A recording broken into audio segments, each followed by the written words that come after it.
ইবাদিয়াল্লাযীনা আসরাফু আলা আনফুসিহিম লা তাকনাতু মির রাহমাতিল্লাহ। আরে আমার আল্লাহর মতো এত ভালো আর কেউ আছে? এত দরদ আর কারো আছে? আমার আল্লাহ বলেন, ও নবী আপনি শুনায় দেন, হে আল্লাহর বান্দারা, তোমরা যারা নিজেদের উপরে বাড়াবাড়ি করেছো, নিজেদের উপরে জুলুম করেছো, অত্যাচার করেছো, আমি আল্লাহর রহমত থেকে নিরাশ হয়ে যেও না। মানুষ যদি অপরাধ করে, বাপের সাথে অপরাধ করেছে, মায়ের সাথে অপরাধ করেছে, মা বাবা সন্তানের চাইতে এত বড় কল্যাণকামী তো আর কেউ নাই, কিন্তু মা বাবা কোনোদিন বলে না আয় আমার ছেলে তোরে মাফ করে দেই, এরকম বলে নাকি? মন চায় ছেলে যদি মাপ চাইতো খুশি হয়ে মাফ করে দিতাম, কিন্তু কেন যে আসে না, ডাকে না যে আয় মাফ করে দেই। মা বাপ আপনাকে এত ভালোবাসে, সেই মা বাপও আপনাকে বলে না যে আয় মাফ করে দেই।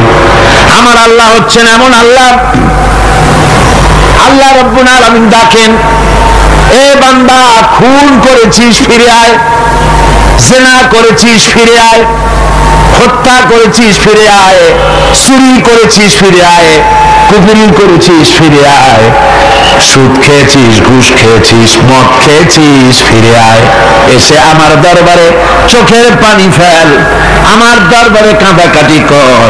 ইন্নাল্লাহা ইয়াগফিরুয যুনুবা জামিআ ইন্নাহু হুয়াল গফুরুর রাহিম। আমার দরবারে চোখের পানি ফেলে কান, আমি রব্বুল আলামিন জিন্দেগীর গুনাহ মাফ করে দেব। সুবহানাল্লাহ কোন, সুবহানাল্লাহ কোন। আমার কাছে কান, চোখের পানি ঢাল। আল্লাহ রাব্বুল আলামিনের কাছে বান্দার দুইটা ফোঁটা বেশি প্রিয়। একটা হলো জিহাদের ময়দানে যে রক্ত ফোঁটা দেওয়া হয়, এটা আল্লাহর কাছে প্রিয়। আর আল্লাহর ভয়তে গুনাহের জন্য লজ্জা করে, অনুশোচনা করে বান্দা যখন চোখের পানি ছেড়ে দেয়, আল্লাহর কাছে এটা অত্যন্ত প্রিয়। নবীজি বলেছেন, বান্দা যখন গুনার ভয়তে, আল্লাহর ভয়তে, জাহান্নামের ভয়তে অনুশোচনা করে যখন চোখ দিয়া পানি ছেড়ে দেয়, ওই চোখের পানি নাকের অর্ধেক আসতে না আসতে আল্লাহ রাব্বুল আলামিন বান্দারে মাফ করে দেয়। আল্লাহ বরদাস্ত করতে পারেন না যে বান্দা কান্দে। আমার ভাইরা, আল্লাহ রহমত, এই পৃথিবীতে আল্লাহর রহমতকে 100 ভাগ করা হয়েছে। আল্লাহ রহমতের কত ভাগ? এই 100 ভাগের 1 ভাগ সারা পৃথিবীতে ছড়াই দেওয়া হয়েছে। আর 99 ভাগ কার কাছে? আল্লাহর কাছে। একটা ভাগ দুনিয়া ছাড়ানো হয়েছে আদম আলাইহিস সালাম থেকে নিয়ে এই পর্যন্ত, এখান থেকে নিয়ে কিয়ামত পর্যন্ত পৃথিবীতে যত মানুষ আসবে, যত প্রাণী আসবে, তাদের মধ্যে প্রাণী জগতেও গাভী তার বাছুরকে ভালোবাসে ঠিক কিনা, হাতি তার বাচ্চাকে ভালোবাসে ঠিক কিনা, মুরগি তার বাচ্চাকে ভালোবাসে কিনা, প্রত্যেক মাই তার সন্তানকে ভালোবাসে মানুষের মতো। এই ভালোবাসা, এই স্নেহ, এই মমতা, এই করুণা, এই মহব্বত একটা ভাগ দুনিয়ায় দেওয়ার পর আপনি আর আমি যতটুকুন ভাগে পেয়েছি, সেই মহব্বতে, স্ত্রীর মহব্বতে অস্থির, মায়ের মহব্বতে অস্থির, সন্তানের মহব্বতে অস্থির।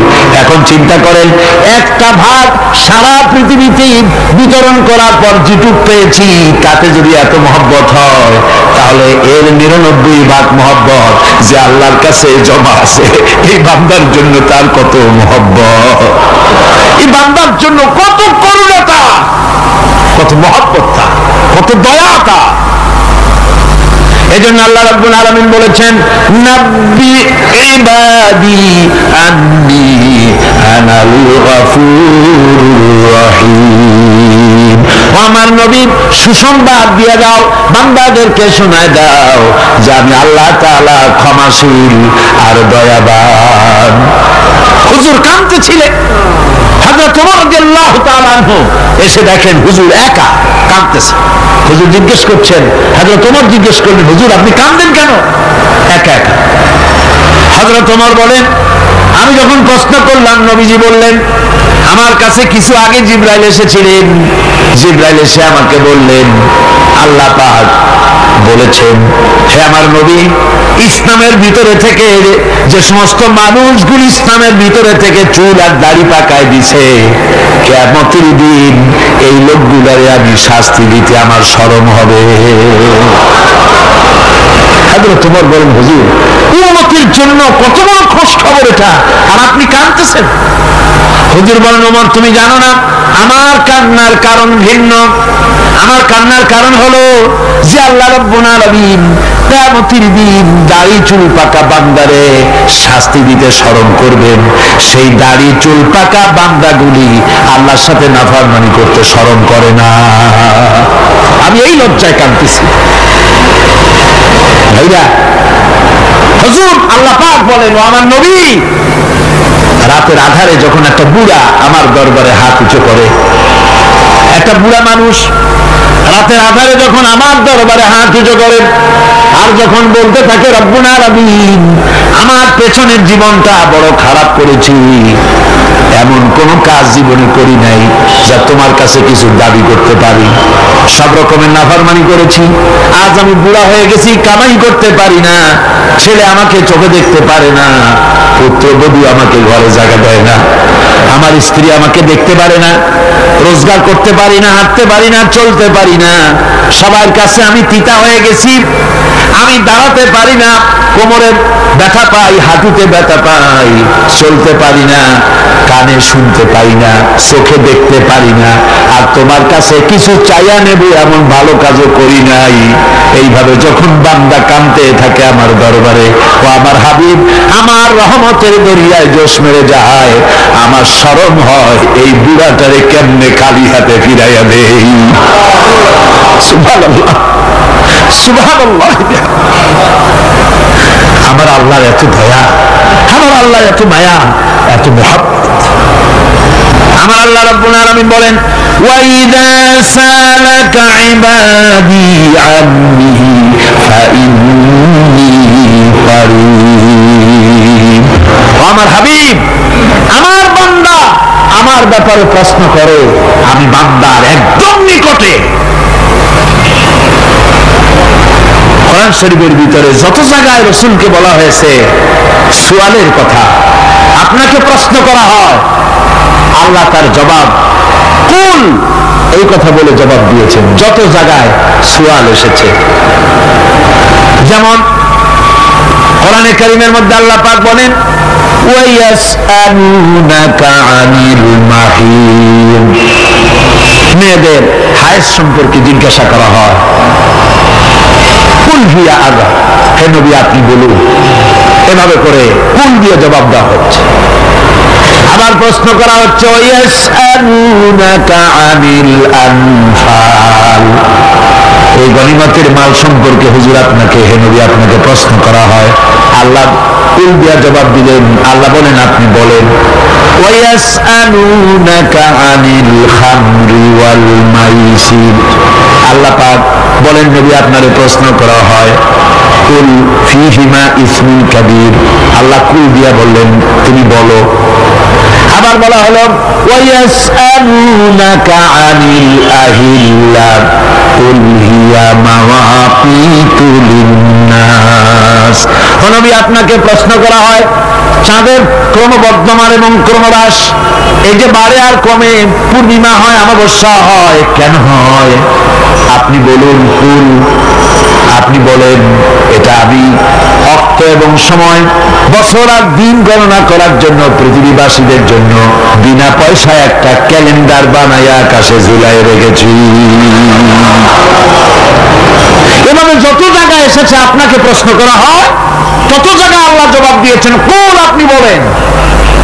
গোটা কোরআন শরীফের ভিতরে এই একটি মাত্র জায়গা যেখানে বলা হয়েছে আপনাকে প্রশ্ন করা হয়, আল্লাহ এখানে বলতে পারতেন কুল আপনি বলেন, আল্লাহ তোমাদের নিকটবর্তী, এভাবে জবাব হয় না।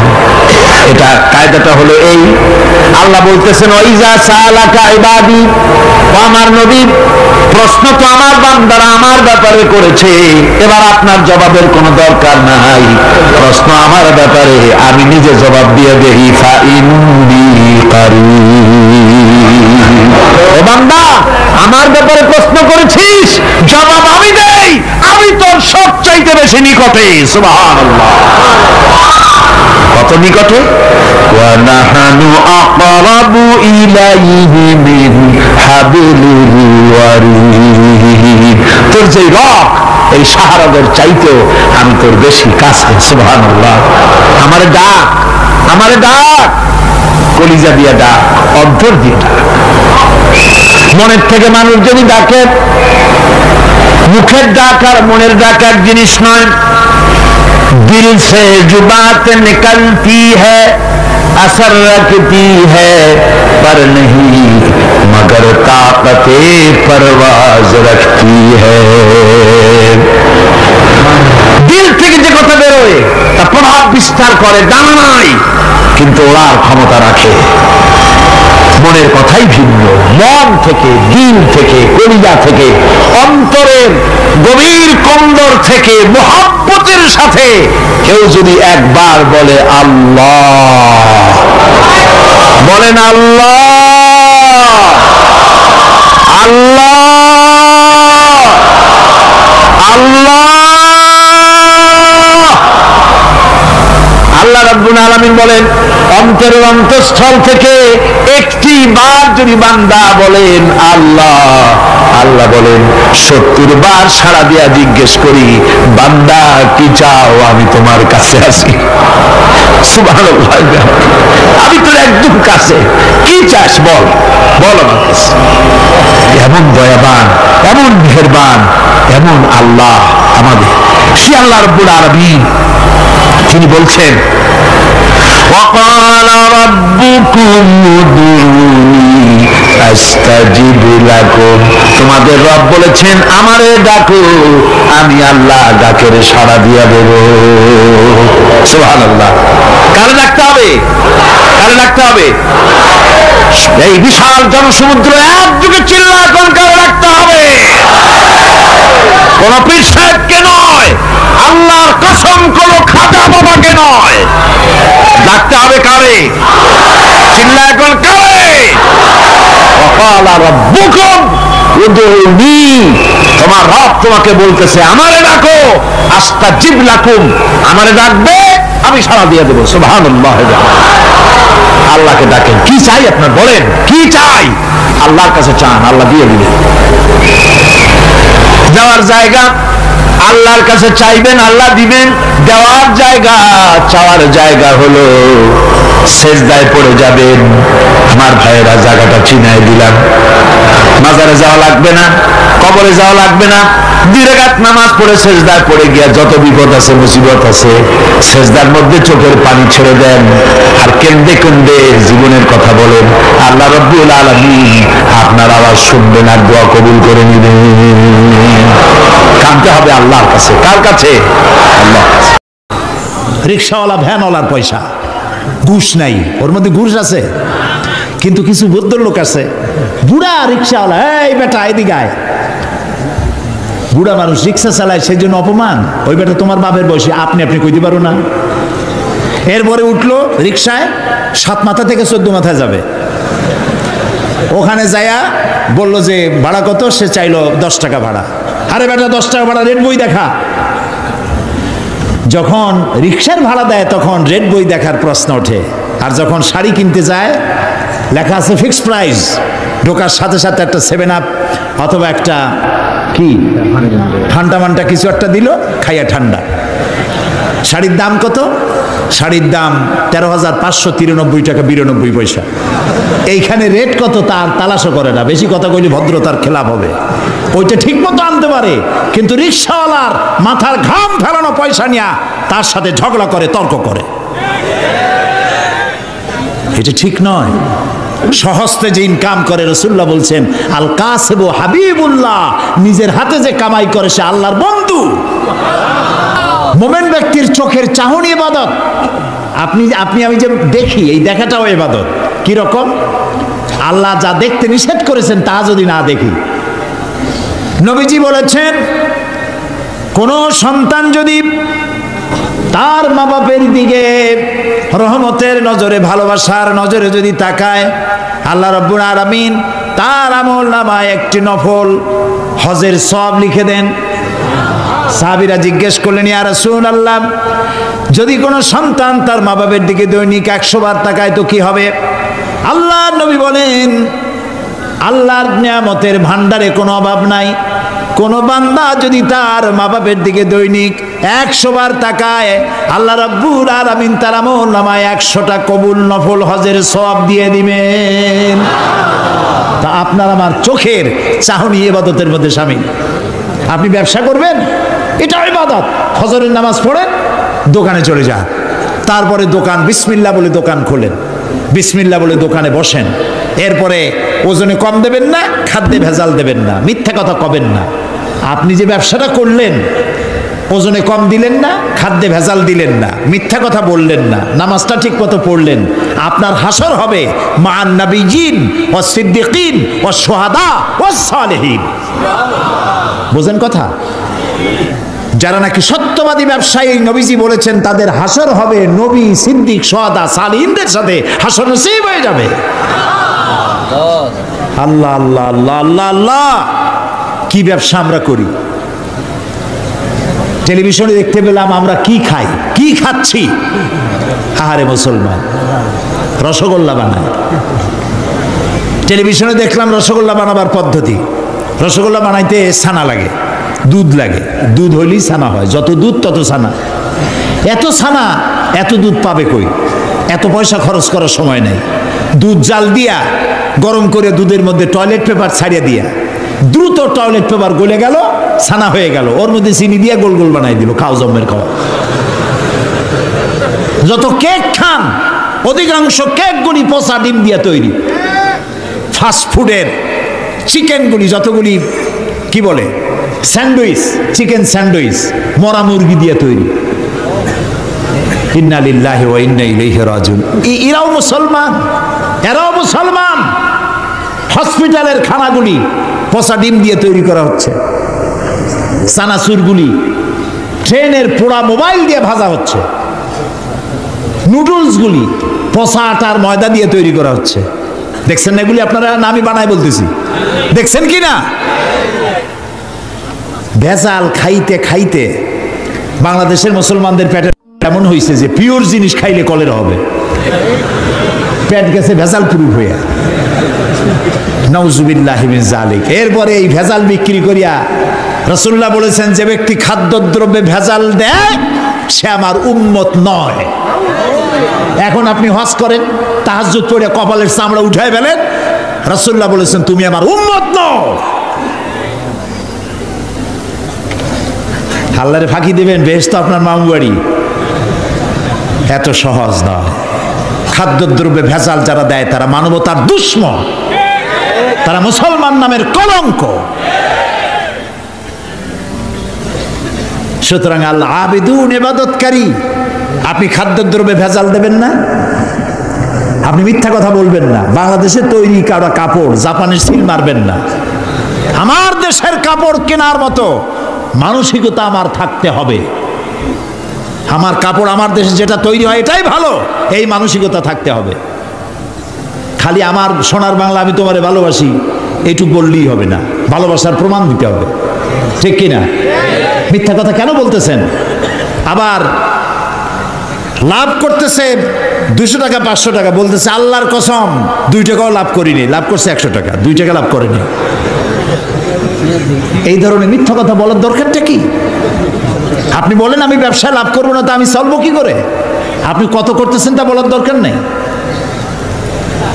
আর অতি মুনাফাখুরি, এই যে রমজান মাসে জনমের মতো পেঁয়াজের দাম বাড়লো, আটার দাম বাড়লো, আরো কিসের কিসের দাম বাড়লো জনমের মতো। কেন এই দাম বাড়ে? এই জন্য দাম বাড়ে, মুসলমানের এইগুলি আগের থেকে কিনে রাখে 2 মাস 3 মাস আগে, রোজাদারদের কষ্ট দেওয়ার জন্য। আরে রোজাদারের মুখের দুর্গন্ধ আল্লাহর কাছে মিস্ক এবং আম্বরের চাইতে পবিত্র। রোজাদারদের জন্য আল্লাহ তাআলা জান্নাতের একটা আলাদা গেট রেখেছেন, যার নাম রায়্যান। এখানে শুধু রোজাদারেরা প্রবেশ করবে। সব রোজাদার যখন ওই গেট দিয়ে প্রবেশ করবে, গেট বন্ধ হয়ে যাবে, আর কেউ ঢুকতে পারবে না। রোজাদারদের সাথে আল্লাহ স্পেশাল সাক্ষাৎ দিবেন, সুবহানাল্লাহ। সেই রোজাদার দিয়ে ব্যবসা করো। 2-3 মাস আগের থেকে রোজার আইটেমগুলি কিনে জমা করিয়া তারপরে রোজাদারদের উপরে ব্যবসা করো। তোমার ব্যবসা নিয়ে কোন জাহান্নামে থাকবে দেখবে। মুসলমান কপাল পোড়া, কি এর ইবাদত করে? সুতরাং আপনার ব্যবসা ইবাদত। আপনি জমিন চাষ করতে যাবেন, আপনি চাষি, আপনি উত্তম কাজ করছেন। আপনাকে কৃষক বলে কে ঘৃণা করবে? এই চাষের কাজ সর্বপ্রথম করেছেন আবাল বাশার হযরত আদম আলাইহিস সালাম, নিজ হাতে চাষ করেছেন। যারা হাদিয়া খায়, শুধুমাত্র হাদিয়া দিয়ে জীবন চালায়, কোনো কাজ কাম নাই, খালি হাদিয়ার উপরে নির্ভর আছে, এরকম একজন নবীর নাম শোনান আমারে, একজন নবীর নাম শোনান উম্মতের হাদিয়া দিয়ে জীবন চালাইছে। কোন? আমি আপনার কাছে শিখে যাই, একজন নবীও উম্মতের উপরে নির্ভরশীল ছিলেন না। হযরত ইদ্রিস আলাইহিস সালাম দর্জি ছিলেন। দর্জি বোঝেন কি? টেইলর, দর্জি ছিলেন। দাউদ আলাইহিস সালাম কর্মকার ছিলেন, লোহা গুলি দিয়ে অস্ত্র নির্মাণ করতেন, লোহা দিয়ে বিভিন্ন জিনিস তৈরি করতেন। এভাবে করে প্রত্যেক পয়গম্বরের কাজ ছিল। নবী করিম সাল্লাল্লাহু আলাইহি সাল্লাম ব্যবসা করেছেন। অনেক অফিসার আছেন, জোহরের নামাজের সময় ছুটি নিয়ে আসছেন, জোহরের নামাজ পড়লেন, ঠিক আছে পড়ুন জামাতে, সুন্নত পড়লো, নফল পড়লো, এরপরে বসে বসে তাসবিহ টিপতে থাকলেন, জায়েজ নাই। যেহেতু আপনি সরকারের একজন কর্মচারী, আপনি ফরজ এবং সুন্নত পড়ার এখতিয়ার আছে। নফল বাড়ি যেয়ে পড়েন, তাসবিহ বাড়ি যেয়ে পড়বেন। গভর্নমেন্টের নির্ধারিত সময় যে আপনি ইবাদতের মধ্যে, জিকির আজগারের মধ্যে নষ্ট করলেন, বেতন নেবেন। হালাল হবে না বেতন, এর নাম ইসলাম, বাস্তব ধর্মী ইসলাম। আপনার রুজি হালাল হতে হবে। সুতরাং আপনি চাষ করতে যাবেন, আপনি যতক্ষণ ময়দানে চাষ করতে থাকবেন, আপনার নামায় আমলে সব লেখা হইতেই থাকবে। সেটাও সর্বনাশ আমরা করছি। চাষ করতে গিয়ে সব জায়গায় মাথা ভালো থাকে, যেই না আইলের কাছে যায় তখন গরুর মাথা খারাপ হয় না লাঙ্গলের মাথা খারাপ হয় আল্লাহই জানে। আইলগুলোরে ঠেলিয়া একেবারে পলসিরাতের মতো চিকুন বানায় ফেলায়। আচ্ছা ভাই বলেন তো, মাটিকে আপনি খাইতে পারবেন? বরং মাটি আমাদের খাবে। চাওয়ার কোনো শেষ নাই, পাওয়ারও শেষ নাই, আরো চাই, আরো চাই, আরো চাই। আল্লাহর নবী বলেন, লাউ কানা লি ইবনি আদামা ওয়াদিম মিন যাহাবিন লাহাব্বা ইয়াকুনা লাহু সানিন। কোন বান্দাকে যদি একটি মাঠ ভরে স্বর্ণ দেওয়া হয়, সে বলবে আল্লাহ আমারে আরো একটা মাঠ ভরে যদি স্বর্ণ দেওয়া হতো। আল্লাহর নবী বলেন, ওয়ালা ইয়ামলাউ জাওফা ইবনু আদামা ইল্লা তুরাব। মানুষের পেট কবরের মাটি ছাড়া কোনো জিনিস দিয়ে ভরবে না। দেখছেন, এমপি হইলে কয় আহারে মন্ত্রী যদি হইতে পারতাম। একটা গাড়ির মালিক আহারে যদি আরো 8টা-10টা গাড়ি হইতো। একটা হোটেলের মালিক আরো যদি 5টা হইতো। ইবাদত মানে শুধু নামাজ রোজা না। আল্লাহ তাআলা বলছেন, মা খালাকতুল জিন্না ওয়াল ইনসা ইল্লা লিয়াবুদুন। ইবাদত ছাড়া তৈরি করি নেই। যদি নামাজ রোজা হজ যাকাতই শুধু ইবাদত হয়, তাহলে তো সব কাম কাজ ফালাইয়া মসজিদে বসে থাকা লাগবে। ইবাদতের ব্যাপক অর্থ রয়েছে, জানতে হবে, বুঝতে হবে ইবাদত কারে কয়। প্রিয় ভাই সব, সেই সত্যিকারের ইবাদত করতে হবে আমাদেরকে। জীবনের সব ক্ষেত্রে আল্লাহর হুকুম মানার নামই হলো ইবাদত। সুবহানাল্লাহ কর। জীবনের সকল ক্ষেত্রে আল্লাহর হুকুম মাফিক জীবন পরিচালনা করার নাম ইবাদত। খাওয়ায়, পড়ায়, ওঠায়, বসায়, চলায়, রাজনীতি, অর্থনীতি, ইলেকশন, ভোট, নির্বাচন, সবটা ইসলাম। ইসলাম। যারা ধর্মনিরপেক্ষ তারা কয় ধর্ম আর রাজনীতি আলাদা। কে তোমারে কইল ধর্ম আর রাজনীতি আলাদা? তুমি কে না এই ফতোয়া দিতে? তুমি কে? ধর্ম আর রাজনীতি যদি আলাদা হয়, তাহলে দাউদ আলাইহিস সালামকে কি বলবেন আপনি? সুলাইমান আলাইহিস সালামকে কি বলবেন? সুলাইমান আলাইহিস সালাম সারা দুনিয়ার রাষ্ট্রপ্রধান ছিলেন না? বানায় কইলাম না, কোরআন শরীফে আছে। সারা দুনিয়ার রাষ্ট্রপ্রধান ছিলেন। কেরা কথা করে? দাউদ আলাইহিস সালাম রাষ্ট্রপ্রধান ছিলেন, মুসা আলাইহিস সালাম রাষ্ট্রপ্রধান ছিলেন, ইউসুফ আলাইহিস সালাম প্রথমে মন্ত্রী ছিলেন, তারপরে রাষ্ট্রপ্রধান ছিলেন। মুহাম্মদুর রাসূলুল্লাহ সাল্লাল্লাহু আলাইহি ওয়াসাল্লাম 12.5 লক্ষ বর্গ মাইল এলাকার প্রেসিডেন্ট ছিলেন, রাষ্ট্রপতি ছিলেন। ধর্ম আর রাজনীতি যারা আলাদা বলে তারা মুসলমান নয়, মুসলমান নয়, মুনাফিক, মুনাফিক, মুনাফিক।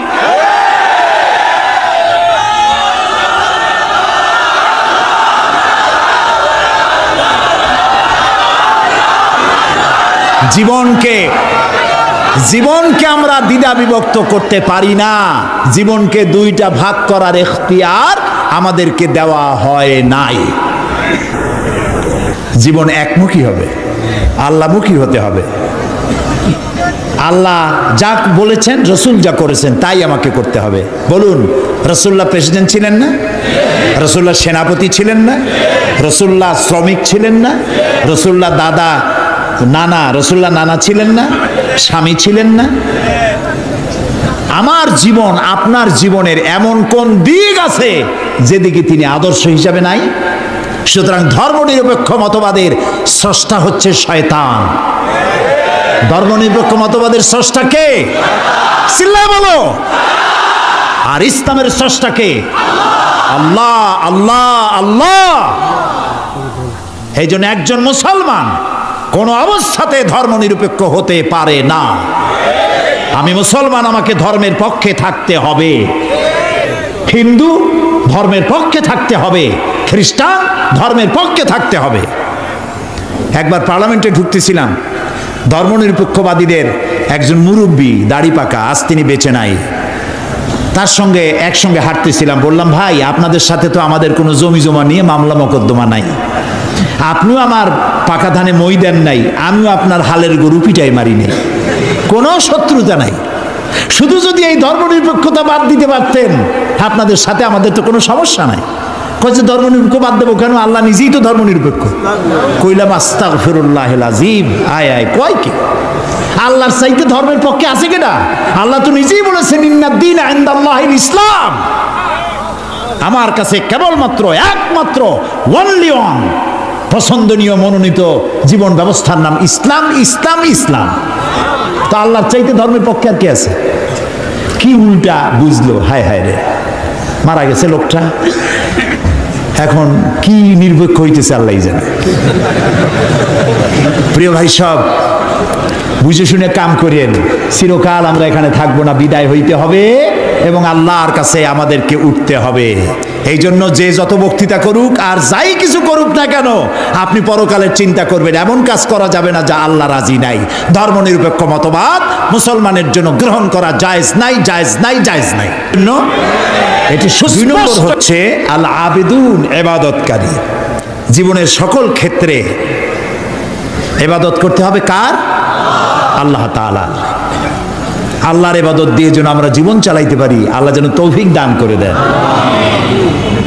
এবং এই ইবাদত আমাদের করতে হবে মৃত্যু পর্যন্ত। কতক্ষণ?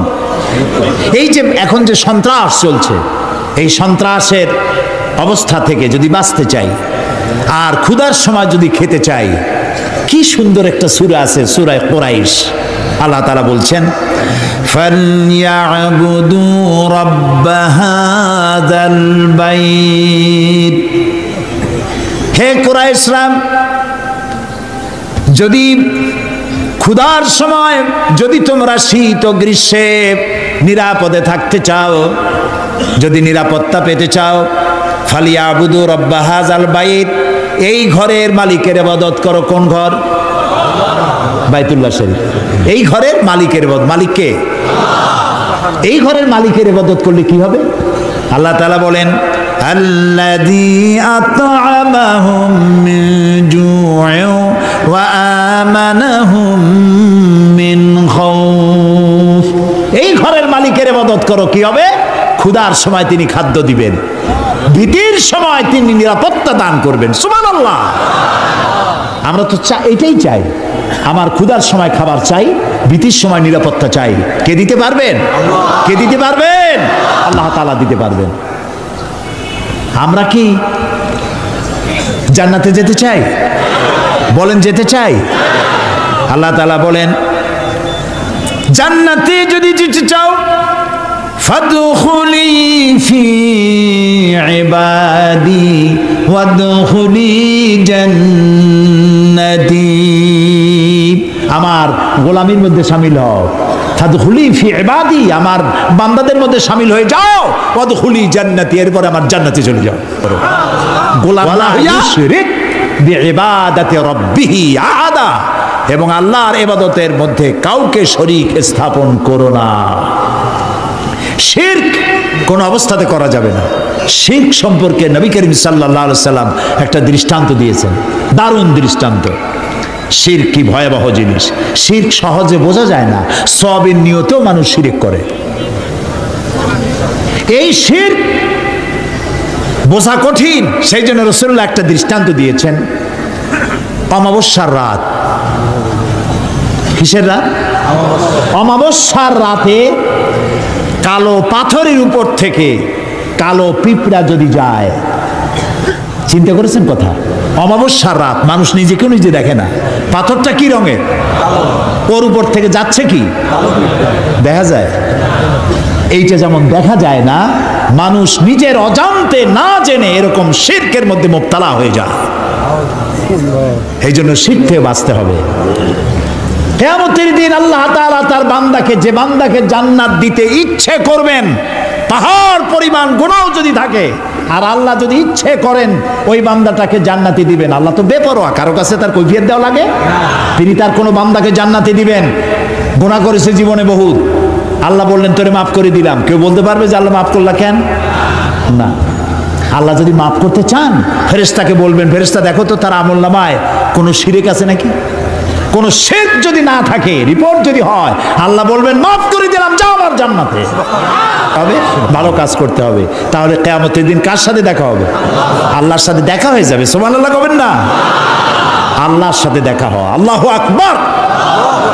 যে অনুষ্ঠানে, জান্নাতের যে অনুষ্ঠানে আল্লাহ তাআলা তার বান্দাদের সঙ্গে দেখা করবেন, সুবহানাল্লাহ, সেই অনুষ্ঠানের কোনো এক কোনায় কানায় আল্লাহ যেন আমাদেরকে একটু থাকার, বসার তৌফিক দান করে দেন। আল আবিদুন, জীবনের সব ক্ষেত্রে ইবাদত হবে আল্লাহ তাআলার। আর ইবাদত কাকে বলে? এক কথায় বলে দিলাম, আল্লাহর হুকুম মাফিক জীবন পরিচালনা করা, রাসূলুল্লাহর বিধান অনুযায়ী জীবন পরিচালনা করার নামটাই হলো ইবাদত। এখন আপনি যাই করেন, আল্লাহ এবং রাসূলের হুকুম মাফিক হতে হবে। 3 নম্বরে বলা হয়েছে আল হামিদুন, প্রশংসাকারী। কার প্রশংসা? বলেন সবাই। আল হামিদুন, প্রশংসাকারী। 1 নম্বরে কি বলছিলাম? তওবাকারী। 2 নম্বরে কি বললাম? ইবাদতকারী। 3 নম্বরে প্রশংসাকারী। প্রশংসা কার হবে? আল্লাহর। আল্লাহ আল্লাহ আল্লাহ আল্লাহ, তিনি ছাড়া প্রশংসা কারো হতে পারে না। আল্লাহ তাআলা কোরআনে শুরুই করেছেন নিজের প্রশংসা দিয়ে। সুবহানাল্লাহ। আলহামদুলিল্লাহি রাব্বিল আলামিন। পড়েন সবাই, আলহামদুলিল্লাহি রাব্বিল আলামিন। সমস্ত প্রশংসা, যাবতীয় প্রশংসা আল্লাহর জন্য। তার প্রশংসা করব না তো কার প্রশংসা করব? কোন হুজুর ফু দিয়া গ্লাস ফাটাইলো, কোন হুজুরে বাংলাদেশে বসে মক্কা শরীফের কুত্তা খেদাইলো, পুকুরে আগুন জ্বালাই দিল, ওগুলো আমার জানার দরকার নেই। এই প্রশংসা করার কোনো দরকার নাই। প্রশংসা করবো আল্লাহ এবং তার রাসূলের। সুবহানাল্লাহ। এটাই মুমিনের কাজ। আল্লাহর প্রশংসা করতে করতে জীবনটা শেষ হয়ে যাবে মুমিনের। সর্বক্ষেত্রে আল্লাহর প্রশংসা। কোনটার প্রশংসা করে শেষ করতে পারবেন? এই যে 2টা চোখ আল্লাহ দান করলেন, এই 2টা চোখের প্রশংসা করে শেষ করতে পারবেন? আরে এই চোখ 2টা যদি না থাকতো আমি আমার মায়েরে দেখতাম না। এই একটা জিহ্বা টেস্ট মেশিন, দেখছেন কত রকমের টেস্ট একটা জিহ্বায়। পালং শাক, পুঁই শাক, লাল শাক, কলার শাক, মোটর শাক, এক একটা মজা আলাদা পান না একরকম? রসগোল্লার মজা একরকম, জিলিপির মজা আর এক রকম, ছানারটা আর এক রকম, চমচম আর এক রকম, পুঁটি মাছ একরকম, কই মাছ আর এক রকম, ইলশা মাছ আর এক রকম, ঠিক কিনা? মুরগির গোস্ত একরকম, গরুর গোস্ত আর এক রকম। হাজারো খাদ্যের টেস্ট একটা জিহ্বা দিয়া, সুবহানাল্লাহ। সেই জিহ্বা 32টা শত্রুর মধ্যে থাকে। কয়টা শত্রু? আর এই জিহ্বা দাঁতের প্রতি কত দরদ তার, কোন জায়গায় কোনো একটা কিছু ঢুকলে জিহ্বা ওইটা নিয়ে গুতোগুতি করতেই থাকে বাইর করার জন্য। এত রহমত করে, দয়া করে সে দাঁতের প্রতি, আর সেই দাঁত সুযোগ পাইলেই একটা বাইরে দেয়। দেখছেন অবস্থা? আল্লাহ তাআলা এমন সুন্দর জিহ্বা দিলেন, আহারে শুকর আদায় করে কুল পাওয়া যাবে। এই জিহ্বাটা আল্লাহ আবার ভিজা ভিজা রাখছেন। এটা যদি শুকনা, মাঝে মাঝে শুকনা হয়ে যায় না, কথা বলা যায়? যায় না, আল্লাহ ভিজাই রাখছে। সুবহানাল্লাহ। আল্লাহর প্রশংসা করেন। আল্লাহ কয় প্রশংসা করো, আমি তোমারে বাড়াইয়া দেবো। লাইন শাকারতুম লাযীদান্নাকুম ওয়া লাইন কাফারতুম ইন্না আযাবি লাশাদীদ। আমার নিয়ামতের শুকর যদি আদায় করো, আমি নিয়ামত বাড়ায় দেব, আমি তোমাকে বৃদ্ধি করে দেব নিয়ামত। আর যদি শুকর আদায় না করো, আমি তোমারে শাস্তি দেব। লাইন শাকারতুম লাযীদান্নাকুম, শুকর আদায় করলে বাড়ায় দেব। কি বাড়ায় দেব? না, শুকর যদি আদায় করো বাড়ায় দেব। কি বাড়ায় দেব? না, শুকর যদি আদায় করো, শুকরিয়া আদায়ের শক্তি আরো বেশি করে বাড়ায় দেব। নিয়ামত তো দিছি, শুকর আদায় করো, শুকর আদায় করার শক্তি আরো বাড়ায় দেব। তুমি যত শুকর আদায় করবা, আমি তোমার উপর রাজি খুশি হয়ে যাব। সুবহানাল্লাহ। আমি যদি আল্লাহর জিকির করি এইখানে বসিয়া, আমরা বগুড়ার ঈদগাহ মাঠে এইখানে আল্লাহর কতগুলো বান্দাবান্দি একত্রিত হয়ে আল্লাহর জিকির আজগার করতেছি। আল্লাহ কয় ফাজকুরুনি আজকুরুকুম, তুমি আমার জিকির করো, আমি তোমার জিকির করব। তো আমার জিকির আর আল্লাহর জিকিরের মধ্যে পার্থক্য আছে না? আমরা জিকির করতেছি মাটির দুনিয়ায় বসিয়া, এইখানে কিছু লোক আল্লাহর জিকির করছে। আল্লাহ কয় তুই যদি আমার জিকির করিস, আমি জিকির করব আরশে আজিমে ফেরেশতাদের সাথে নিয়া। সুবহানাল্লাহ। ফাজকুরুনি বিল ইস্তিগফার আযকুরুনি বিল মাগফিরা আযকুরুকুম বিল মাগফিরা। তুমি আমাকে ইস্তিগফারের সাথে স্মরণ করো, আমি তোমারে ক্ষমা করার দিয়া তোমারে স্মরণ করব। সুবহানাল্লাহ। আল হামিদুন, আল্লাহর প্রশংসা করিয়া, আল্লাহর যদি প্রশংসা করি তাহলে আল্লাহর লাভ আছে কিছু? না, আল্লাহর লাভ নাই। কারণ আল্লাহর লাভ হইতো যে আমরা যত প্রশংসা করব, আল্লাহর পজিশন তত বাড়তে থাকবে। এরকম হবে নাকি? আল্লাহর মর্যাদা যে ডিগ্রিতে আছে, আপনি আমি সারা পৃথিবীর মানুষ আল্লাহর জিকির ফিকির হামদ করে আল্লাহর ওই পজিশন থেকে 1 ডিগ্রি উপরে উঠাইতে পারবো না।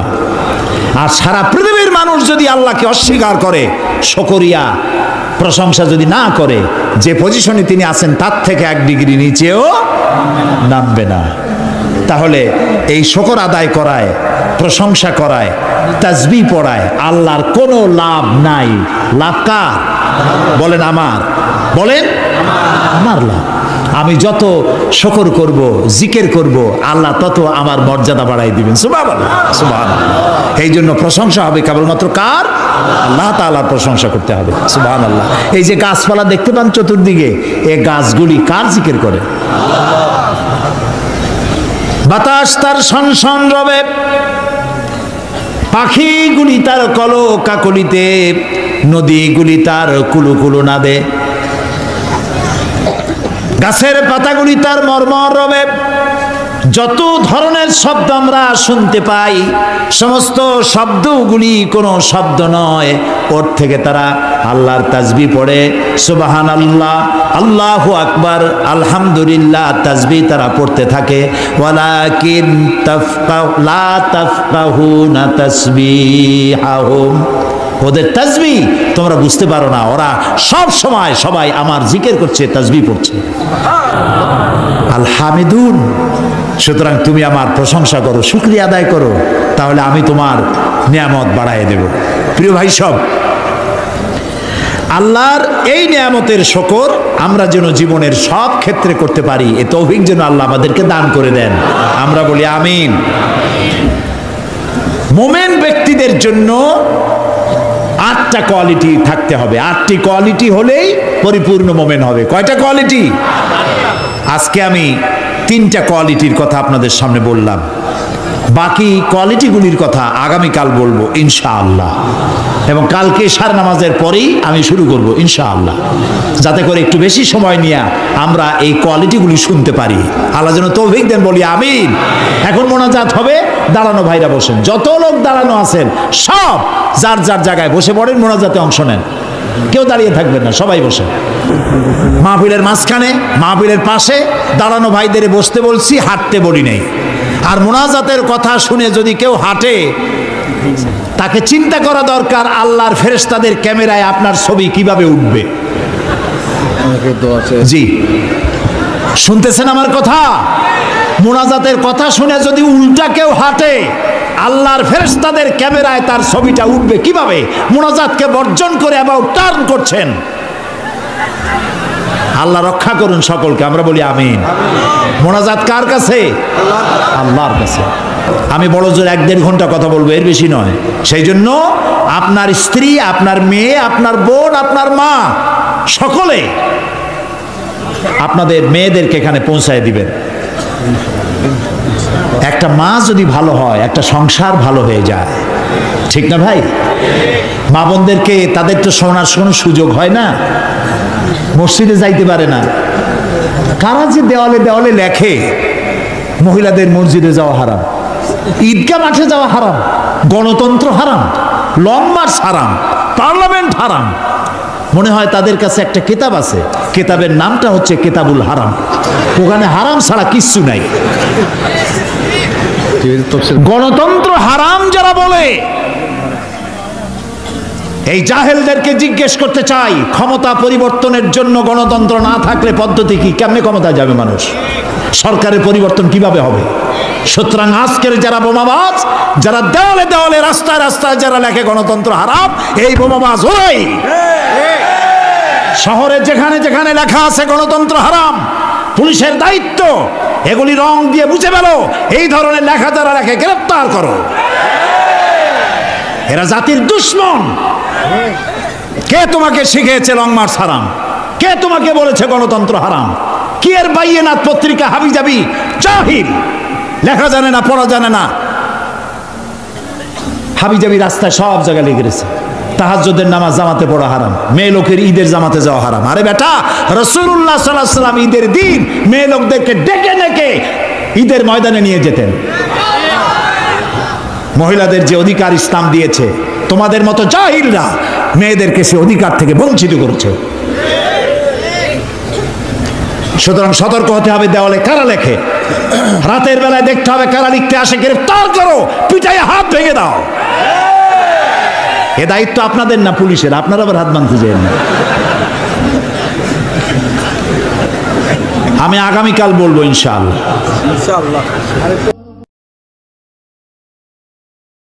হযরতে সাদ তখন বললেন, তাহলে তোমরা সবাই আমার পেছনে পেছনে এই দরিয়ার ভিতরে ঝাঁপিয়ে পড়ো, আর আমার সঙ্গে সবাই উচ্চারণ করো, নাস্তাঈনু বিল্লাহি ওয়া নাতাওয়াক্কালু আলাইহি হাসবুনাল্লাহু নি'মাল ওয়াকিল নি'মাল মাওলা ওয়া নি'মান নাসীর। ইতিহাস লিখতেছি, 60,000 সৈন্য তাদের অশ্ব নিয়ে, তাদের উষ্ট্র নিয়ে, তাদের মালপত্র নিয়ে, জাহাজের সামান নিয়ে শ্রাবণের খরস্রোতা নদী, উত্তাল তরঙ্গমালায় ভরা নদীর উপর থেকে এই সাহাবীরা পাড়ি দিয়ে ওপার চলে গেলেন। ওপার যাওয়ার পরে হযরতে সাদ বলছেন, তোমাদের কেউ কি হারায় গেছে নাকি? সবাই এদিক ওদিক তাকায় খোঁজ করে বলল, মানুষ তো দূরের কথা, একটা উটও আর ঘোড়াও একটাও হারায় যায় নাই। একজন বলল, আমার একটা পেয়ালা, যে পেয়ালা আমি পানি পান করতাম, সেই পেয়ালাটা তুফানে ছিটকে কোথায় চলে গেছে, ওইটা হারায় গেছে। হযরতে সাদ বলেন, মুজাহিদের কোন জিনিস দরিয়া নিতে পারে না, অবশ্যই তা ফেরত আসবে। এই কথা তিনি বলতেছিলেন, হঠাৎ করে দরিয়ার কিনারে একটা আওয়াজ হলো, দেখা গেল তুফানের ভিতরে সেই হারানো বাটিটা তাদের মধ্যে ফিরে এসেছে। আল্লাহু আকবার। মুজাহিদদেরকে সাহায্য করেন স্বয়ং আল্লাহ রাব্বুল আলামিন। আফ্রিকার জঙ্গলের কাছে ভিন্ন ইতিহাস, জঙ্গলের কাছেই মুসলমানদেরকে থাকতে দেওয়া হয়েছে। মনে করা হয়েছিল জঙ্গলের সমস্ত হিংস্র প্রাণীরা এই মুসলমানদের শেষ করে দেবে, যুদ্ধ করা লাগবে না। হযরতে সাদ সে অবস্থা বুঝতে পারলেন, তিনি একটা মঞ্চ তৈরি করলেন। সেই মঞ্চের উপরে দাঁড়ায় জঙ্গলের প্রাণীদের দিকে লক্ষ্য করে তিনি নোটিশ জারি করে দিলেন, বললেন, ইয়া আইয়াতুহাল হাশারাত ওয়াস সিবাউ নাহনু আসহাবু রাসূলুল্লাহ সাল্লাল্লাহু আলাইহি ওয়াসাল্লাম। হে জঙ্গলের হিংস্র প্রাণীরা, আমরা আল্লাহ রাসূলের সাহাবী, ফাইন্না নাজিলুনা ফামান ওয়াজাদনা বাদাহু কাতালনাহু। আমরা রাসূলের সাহাবী, এইখানে আল্লাহর দ্বীনকে কায়েম করার জন্য আমরা এসেছি আল্লাহর কলেমার আওয়াজ নিয়ে, আমরা এখানে রাত কাটাবো। সুতরাং এই জঙ্গলের ভিতরে হিংস্র প্রাণী যত আছো সব আমাদের এই জায়গা ছেড়ে অন্যত্র চলে যাও। আফ্রিকার জঙ্গলি মানুষেরা চিন্তা করলো, মানুষের কথা কি জঙ্গলি প্রাণীতে শোনে নাকি, পাগলে কয় কি?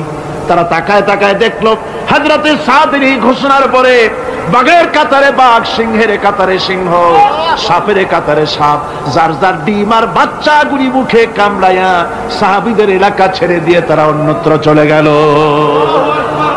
আমার মুসলমান ভাইরা, এই ছিল মুসলমানদের ইতিহাস। দ্বীন প্রতিষ্ঠা করার কাজে মুসলমান এগোলে আল্লাহই মদত করেন। কে মদত করেন?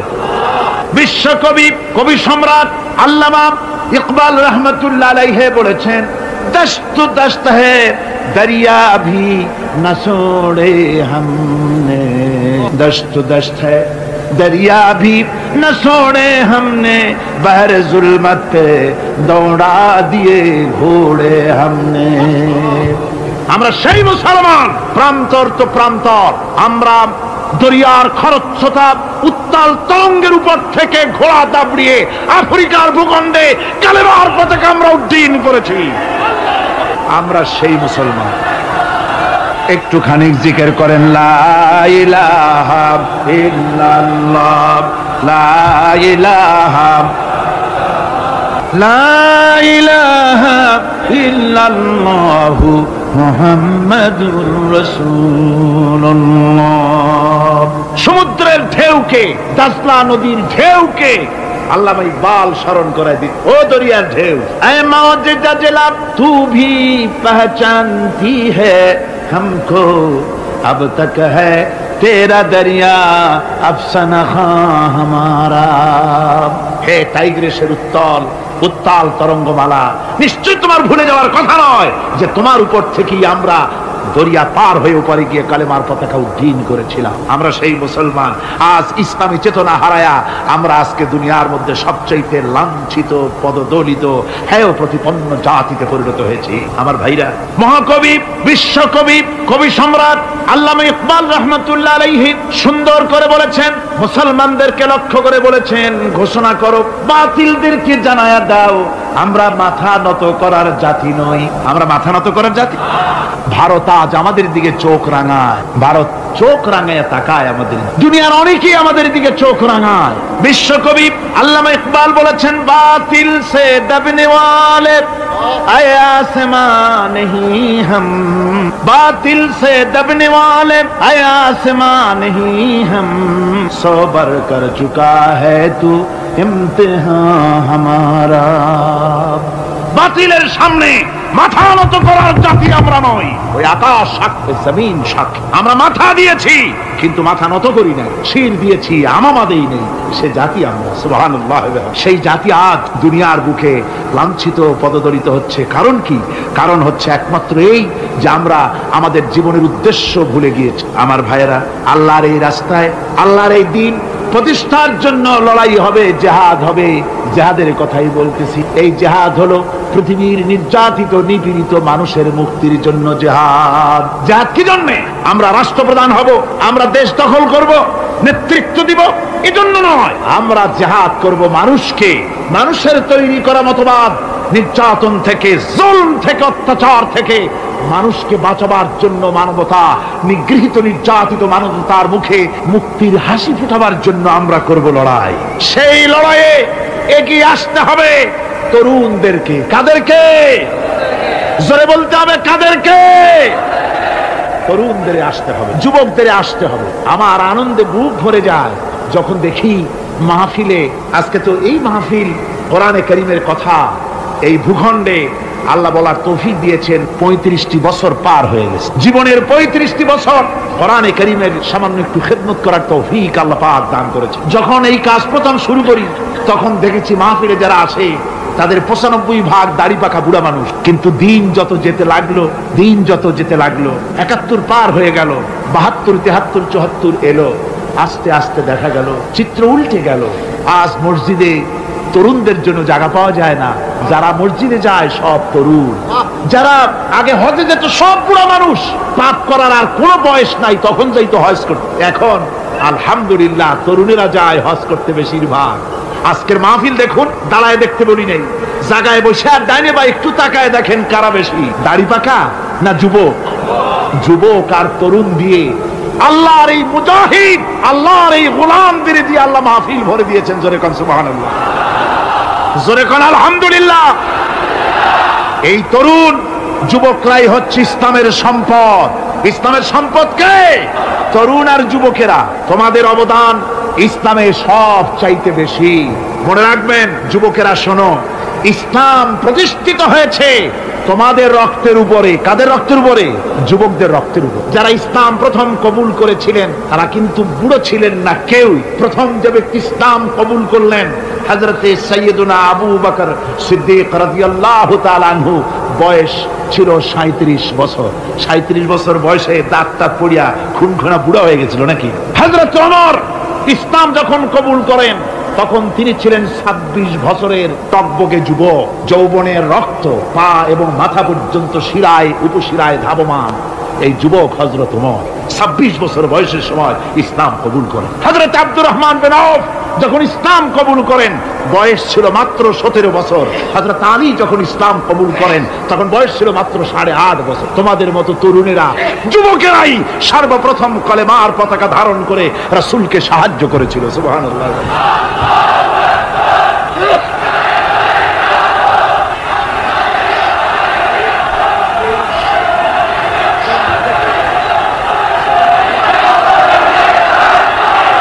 আমার মুসলমান ভাইয়েরা থামুন, আমার ভাইয়েরা, যুবকদের অবদানই চিরকাল ইসলামে বেশি ছিল।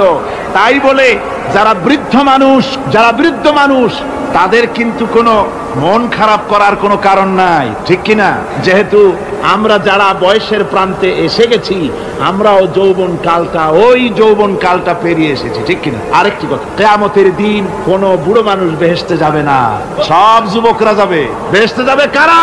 বুড়োরা বোধহয় ভয় পেয়ে গেছে। রাসূল পাক সাল্লাল্লাহু আলাইহি ওয়াসাল্লাম বলেছেন, আমার কথা না, হুজুর বলেছেন কোন বুড়ো মানুষ বেহেশতে যাবে না, কোন কালো মানুষ বেহেশতে যাবে না।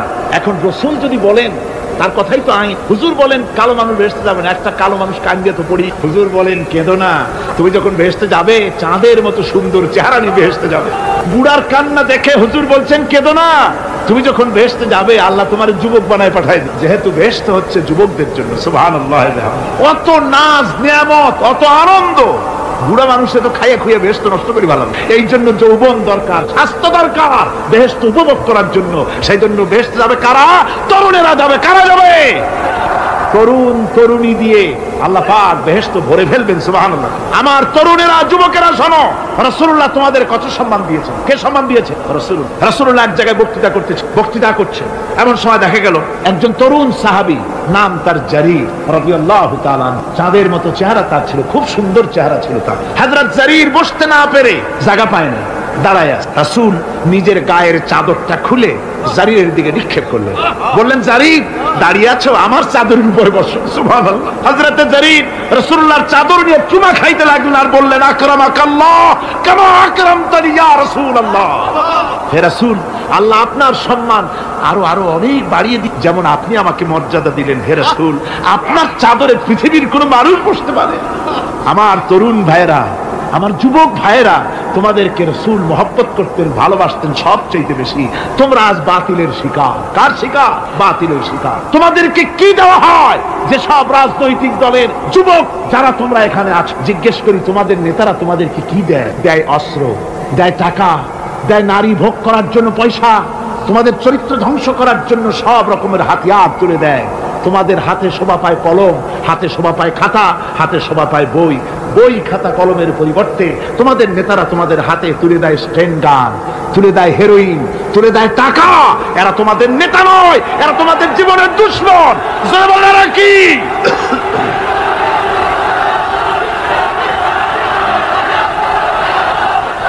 আমার যুবক ভাইয়েরা, আমার কলেজ ইউনিভার্সিটির ছাত্র ভাইয়েরা, একটুখানি মাথা খাটায় চিন্তা করো। তোমার নেতারা যারা ঢাকা থেকে আসে বা এখানে বাস করে, ওই নেতারা যখন রাজনৈতিক প্রোগ্রাম করতে আসে তখন কি একবারের জন্য তোমাদেরকে বলে, ও ছেলেরা তোমরা কি নামাজ ঠিক মতো পড়ো কিনা? বলে? এই যে রোজা আসতেছে, খবরদার বাবারা তোমরা রোজা রেখো, এরকম কথা বলে নাকি? তোমার ওস্তাদদের সম্মান করো, এ কথা বলে নাকি? বরং টাকা দেয়, পয়সা দেয়, যে শিক্ষক তোমার মতের উল্টা করবে ঠ্যাঙ্গাইয়া জনমের মতো টাইট করে দিবা, ঠিক কিনা? তোমার নেতারা কি কোনোদিন বলে নাকি, ও আমার সংগঠনের ছেলেরা মা বাপের খেদমত করবে, মা বাপের সম্মান করবে, খবরদার মা বাপের সঙ্গে বেয়াদবি করবে না, সন্ত্রাস করবে না, অস্ত্রবাজি করবে না, মানুষকে কষ্ট দিবে না, এমন কোন কথা বলে না? আমার যুবকেরা শোনো, ওরা টাকা দিয়ে, অস্ত্র দিয়ে, পয়সা দিয়ে, মদ দিয়ে ওরা নিজেদের ক্ষমতা টিকায় রাখার জন্য তোমাদেরকে লাঠির মতো ব্যবহার করে। সুতরাং আজকের তরুণদেরকে বুঝতে হবে, তরুণেরা ভালো করে বোঝো, তোমরা রাসূলের সৈনিক, তোমাদের পক্ষে সম্ভব। আমি বুঝতে পেরেছি কথা যেহেতু তরুণদের, আর তরুণদের জনসমুদ্র, কাজী জনসমুদ্রের মধ্যে উত্তাল ঢেউ তো সৃষ্টি হবেই, স্বাভাবিক। কিন্তু সেই স্বাভাবিকতার সুযোগ নিয়ে দাঁড়ায় বিশৃঙ্খলার সৃষ্টি করবেন না। আমার ভাইরা, আমরা ইসলাম আমাদের আদব শিক্ষা দেয়। কি শিক্ষা দেয়? আদব। শুধুমাত্র কোন লোক পেশাব পায়খানার কথা বললে তাকে রাস্তা ছেড়ে দেবেন, যেতে বলবেন, তা না হলে তো আপনাদেরই অসুবিধা হবে। কথা বুঝতে পেরেছেন? বাকি কেউ উঠবেন না, দাঁড়াবেন না। এত বড় বেহেশতি মাহফিল জীবনে আরেকবার পাবো, কোন নিশ্চয়তা আছে? আপনি আমাকে বলেন, আল্লাহর আকাশের নিচে, জমিনের উপরে এর থেকে শ্রেষ্ঠ কোন মাহফিল আছে নাকি? কারণ এ মাহফিল কোরআনের মাহফিল। কিসের মাহফিল? এর থেকে শ্রেষ্ঠ মাহফিল আল্লাহর আকাশের নিচে জমিনের উপরে হতে পারে না। সুতরাং বেয়াদবি কেউ করবে না। তরুণেরা, যুবকেরা, তোমাদের এগিয়ে আসতে হবে, নির্যাতিত মানবতার পাশে তোমাদেরকে দাঁড়াতে হবে। আজ শ্রমিকরা তাদের ন্যায্য পাওনা পাচ্ছে না, কৃষক তাদের উৎপাদনের মূল্য পাচ্ছে না, নারী তার সতীত্বের গ্যারান্টি পাচ্ছে না। মানুষেরা আজ নির্যাতিত, নিপীড়িত। সারা পৃথিবীতে Bosnia, Algeria, Somalia, Palestine, Kashmir, Burma, Philippines, Bharat, পৃথিবীর সর্বত্র নির্যাতিত মুসলমানদেরকে বাঁচাবার জন্য আমার খালিদ বিন ওলীদের উত্তরসূরিরা, সালাউদ্দিন আইয়ুবী, জামালউদ্দিন আফগানি, হযরত আলীর উত্তরসূরি, আজকের মাহফিলের যুবক আর তরুণরা, তোমরা কি রক্ত দিতে পারবে?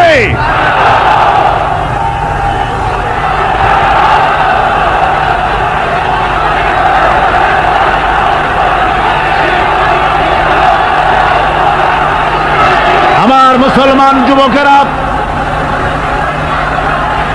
আল্লাহর রাস্তায় রক্ত দিলে তার অবস্থা কি হবে শোনো। আল্লাহ রাব্বুল আলামিন বলেছেন, ওয়ালা তাকুলু লিমান ইউকতালু ফি সাবিলিল্লাহি আমওয়াত বাল আহইয়াউ ওয়ালাকিন লা তাশউরুন। আল্লাহ রাব্বুল আলামিন বলেন, আমার রাস্তায় যারা নিহত হয়েছে, আমার রাস্তায় যারা জীবন দিল, ওরা মরে গেছে এই কথা তোমরা বলো না, ওরা জিন্দা। ওরা কি?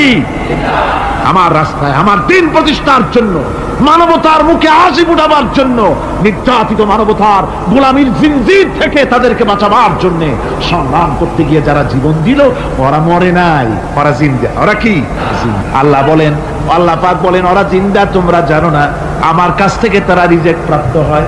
যারা শহীদ হয়, শাহাদাতের কথা শুনে যাদের ভয় লাগে, অস্ত্রের খোঁচা খায়া, গুলি খায়া, বায়োনেট খায়া, ড্যাগারের গুতা খায়া মরা, জানি কত যন্ত্রণা। নবীজি বলতেছেন, আন আবি হুরায়রা রাদিয়াল্লাহু তাআলা আনহু আন্না রাসূলুল্লাহ সাল্লাল্লাহু আলাইহি ওয়াসাল্লাম মা ইয়াজিদু আশ-শাহীদু মিন মাসসিল কাতল কামা ইয়াজিদু আহাদুকুম মিন মাসসিল কারছা। তিরমিজি, নাসাই। আল্লাহ নবী বলেছেন, হযরত আবু হুরায়রা হাদিসটি বর্ণনা করেছেন, নবীজি বলেছেন, শাহাদাতের মওত হলো তোমাদের কেউ যদি আরেকজনকে একটা চিমটি কাটে, ওই চিমটি কাটায় যতটুকু যন্ত্রণা, শাহাদাতের মওতের চাইতে বেশি কিছু যন্ত্রণা নয়। শাহাদাতের মওতটা হচ্ছে একটা সেতু। এটা কি সেতু? এটা ব্রিজ। এপারে দুনিয়া, ওপারে আল্লাহ। সুবহানাল্লাহ ওয়া বিহামদি। মরার সাথে সাথে দিদার ইলাহি নসিব হয়ে যাবে। সুবহানাল্লাহ। সাহাবায়ে কেরাম, আপনি চিন্তা করেন, তাদের মা বাবা বিবি বাল বাচ্চা সন্তান সবকিছুকে ফেলে রেখে আল্লাহর দ্বীনের জন্য রক্ত দিতে পেরেছেন। কি কারণে? জীবনকে তাদের কাছে তুচ্ছ মনে হয়েছে। এই জীবন জীবন নয়, ওই জীবনই তো সবচেয়ে সেরা জীবন, যে জীবনে আমার মাওলা আমার উপরে খুশি হয়ে যাবে, সুবহানাল্লাহ, আমার মাবুদ আমার উপরে খুশি হয়ে যাবে। ওইটা হচ্ছে সবচেয়ে নিয়ামতের মওত। এই জন্য রাসূল সাল্লাল্লাহু আলাইহি ওয়াসাল্লাম বলেছেন, কেউ যদি শাহাদাতের তামান্না করে দিল থেকে, সে যদি তার বিছানায়ও মরে, আল্লাহ পাক ওটাকে শাহাদাত হিসেবে ধরে নেবে। হযরত ওমর রাদিয়াল্লাহু তাআলা আনহু দোয়া করতেন, আল্লাহুম্মা রযুকনি শাহাদাতান ফি সাবিলিক ওয়াজআল মাউতি ফি বালাদি রাসূলিক। আয় আল্লাহ, তুমি দয়া করে মেহেরবানি করে আমাকে শাহাদাতের পেয়ালা পান করাও। শাহাদাতের মওত সবচেয়ে নিয়ামতের মওত। কিয়ামতের দিন এই শহীদ তার আত্মস্বজনের ব্যাপারে 70 জন লোকের ব্যাপারে আল্লাহর কাছে সুপারিশ করার মতো পাওয়ার লাভ করবে শহীদ। ভাইরা, এই শাহাদাত নসিব হওয়ার জন্য তামান্না আমাদের দিলের মধ্যে থাকা উচিত। আল্লাহর দ্বীন প্রতিষ্ঠার জন্য প্রয়োজনে আমরা জান দিব, মাল দিব। পারবো না? পারবো কিনা? আমার ভাইরা, আব্দুল উজ্জা মক্কা শরীফে বাড়ি, 20 বছরের যুবক, কলিজার মধ্যে সবসময় চায় এতিম মানুষ, বাপ মারা গেছে, একেবারে ছোট অবস্থা, খুব গরিব। চাচা তাকে বড় করেছে, চাচা তাকে ঘর দিয়েছে, বাড়ি দিয়েছে। বুখারীর হাদিস, বুখারী শরীফে বাড়ি ঘর জায়গা জমি সোনা দানা টাকা পয়সা উট ঘোড়া সব দিয়েছে, প্রতিষ্ঠিত করে দিয়েছে। কিন্তু আব্দুল উজ্জা শান্তি পায় না। রাসূল পাক সাল্লাল্লাহু আলাইহি ওয়াসাল্লাম দ্বীনের দাওয়াত দিচ্ছেন, মন চায় তাওহীদের এই সূরা সেও পান করে, কিন্তু চাচার ভয়তে পারে না। মনটা চাচ্ছে, আহা, চাচা যদি ইসলাম কবুল করতো তাহলে আমার জন্য ব্যাপারটা সহজ হয়ে যেত। এভাবে চিন্তা করতেছে। হঠাৎ একদিন রাসূল পাক সাল্লাল্লাহু আলাইহি ওয়াসাল্লাম হিজরত করলেন। এরপরে আব্দুল উজ্জার ধৈর্যের বাঁধ ভেঙে গেল। আব্দুল উজ্জা গিয়ে বলছে, চাচা, মুহাম্মদ সাল্লাল্লাহু আলাইহি ওয়াসাল্লামের নাম তো নিশ্চয়ই শুনেছেন। বলে, হ্যাঁ শুনেছি। তিনি যে ইসলামের দাওয়াত দেন, ওটা আপনার কাছে কেমন লাগে? তার মানে বলছে যে আমার কাছে তো খুব ভালো লাগে। চাচা, ইসলাম কি কবুল করবেন? এই অগণিত মূর্তির সামনে মাথা নত করে আমাদের কোনো লাভ নাই। ওই মূর্তিগুলি আমাদের কোনো সাহায্য করতে পারে না। এক আল্লাহ বিশ্বাস করার জন্য মুহাম্মদ সাল্লাল্লাহু আলাইহি ওয়াসাল্লাম আমাদের বলেছেন। চাচা বলছে, খবরদার, এই কথা যদি আবার উচ্চারণ করো তাহলে আমি তোমাকে যা দিয়েছি সব ছিনায় নেব। আব্দুল উজ্জা বলছেন, তাহলে আর আমি সহ্য করতে পারলাম না। চাচা, আপনার সামনেই আমি ঘোষণা করলাম, একদিন চাপা রেখেছি আর পারলাম। আমি ঘোষণা করে দিলাম, লা ইলাহা ইল্লাল্লাহু মুহাম্মাদুর রাসূলুল্লাহ। চাচা বলল, তুমি এর পরিণতি জানো? আব্দুল উজ্জা বলল, কি পরিণতি? চাচা বলতেছি, এই কলেমা পড়ার কারণে আমি তোমাকে যা দিয়েছিলাম, ঘোড়া দিয়েছি, উট দিয়েছি, বাড়ি দিয়েছি, সব আমি তোমার কাছ থেকে ছিনাইলাম, সব ফেরত দিতে হবে। তিনি বললেন, আমি রাজি আছি, আমি রাজি আছি। আপনি আমার সোনা দানা ঘোড়া উট আর ঘর বাড়ি যা দান করেছেন, এই দুনিয়াটার মালিক যদি আমারে বানাই দিতেন, আমি এর বিনিময়ে কলেমা পড়া থেকে আর আমি নিজেকে থামায় রাখতে পারি না। বলে, আমার সব আমাকে ফেরত দাও। বলল, দিলাম, যা আপনি দিয়েছেন সব আপনাকে ফেরত দিলাম। চাচা বলছে, জায়গা জমি টাকা পয়সা সোনা দানা সব পেলাম, তোমার গায়ে যে জামা, তোমার পরনে যে লুঙ্গি, ওটা আমার টাকার খোলো। আব্দুল উজ্জা বললেন, আপত্তি নাই। জামা খুলে দিলে, পরনের লুঙ্গিটাও খুলে দিলেন। 20 বছরের যুবক এই অবস্থায় চলে গেলেন মায়ের কাছে। মা আব্দুল উজ্জাকে এই অবস্থায় দেখে 2 চোখ চেপে ধরলেন। বললেন, বাবা, তোমার এই অবস্থা কেন? ছেলে বলছে, মা, ইমান আনার কারণে আমি সব হারায় ফেলেছি, আমার আর কিছুই নাই। ইমান আনার কারণে আমার এই অবস্থা হয়েছে।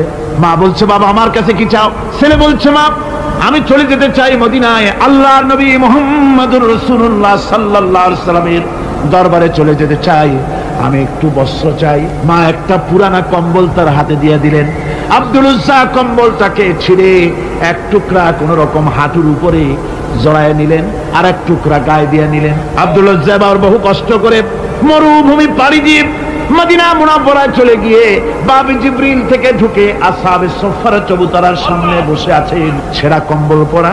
এবার বিশ্ব নবী, দুনিয়া আখিরাতের বাদশা জনাবে মুহাম্মদ রাসূলুল্লাহ সাল্লাল্লাহু আলাইহি ওয়াসাল্লাম যখন মসজিদের নিজের ঘরের থেকে দরজা খুলে বেরিয়েছেন, দেখেন এক যুবক বসা, একটা আধাটা কম্বল পরা, হাঁটুর উপরে কোন রকম করে রানটা লজ্জাস্থানটা ঢাকার, গায়ে একটা ছেঁড়া কম্বল। তার এই অবস্থা দেখে হুজুর জিজ্ঞেস করেন, তুমি কে? যুবক বলছে, আমি আব্দুল উজ্জা। ইসলাম কবুল করার জন্য আমার সব ছিল, আমি কম ধনী ছিলাম না। আমার চাচা সব নিয়ে গেছে, সিনাই রেখেছে, আমার লুঙ্গিটাও দেয় নাই। ঘটনা সব তিনি খুলে খুলে বললেন। হুজুর বললেন, তোমার নাম আব্দুল উজ্জা নয়, তোমার নাম আব্দুল্লাহ। আব্দুল্লাহ জুলবাজাদাইন তার নাম। হযরত আব্দুল্লাহ জুলবাজাদাইন কি রাসূলুল্লাহ দিয়া দিলেন, আসহাবে সুফফাদের সাথে মিলাই দিলেন, এখানে থাকো, খাবার আসতে পরে খাবে। তাদের সব সময় খাবার থাকতো না। আসহাবে সুফফায় তারা থাকতেন যাদের ঘর নাই, বাড়ি নাই, থাকার জায়গা নাই। ক্ষুধার জ্বালায় যখন তারা অতিষ্ঠ হয়ে যেতেন, নবীজি ঘরের থেকে তাহাজ্জুদের জন্য যখন বেরোতেন, ক্ষুধার্ত সাহাবীরা রাসূলের চেহারা দেখার সঙ্গে সঙ্গে ক্ষুধা নিবৃত হয়ে যেত।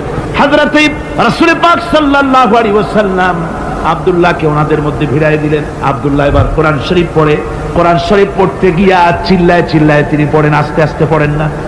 সাহাবীরা বিরক্ত হয়ে রাসূলের কাছে নালিশ করলেন যে বড় চিল্লায় কোরআন পড়ে, আমাদের নামাজেও ডিস্টার্ব হয়।